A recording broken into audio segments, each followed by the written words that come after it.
දත් කැක්කුමට තවත් බෙහෙතක් කියන්න යන්නේ මේක මං TikTok එකෙන් ආලියා නගයෙන් ගත්තේ. එයා මේක දාලා තිබුණා. ඉතින් මේ තියෙන්නේ ලුණු කුඩුයි කරාඹු නැටි කුඩුයි. ඉතින් මේක ඔයාලා බෝතලයකට හරි වීදුරුවකට හරි දාලා වතුර දාලා හොඳට කලවම් කරගෙන කට හොදන්න දවසට 2-3 පාරක් හොදනවා නම් හොඳයි. ඉතින් ඒ නංගි එහෙම තමා කියලා තිබ්බේ මේක දත් කැක්කුමට ඒ වගේම දත් මුල් වලින් ලේ ගලනවට දත් හිරි වැටෙනවට හොඳයි කියලා ඒ නංගි රෙකමන්ඩ් කරලා තියෙනවා. මොකද එයා පාවිච්චි කරන නිසා. ඉතින් මමත් අද හැදුවා මේ කට හොදන්න.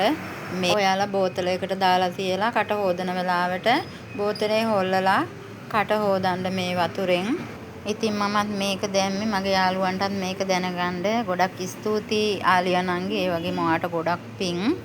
ඔයාලා කැමති නම් විතරක් මේක හදලා පාවිච්චි කරන්න බලකිරීමක් නැහැ. තව ඔයාලාට බෙහෙත් තියෙනවා නම් මේකට කමෙන්ට් කරගෙන යන්න. මොකද දත් කැක්කුම් තියන අය ගොඩක් ඉන්නවා.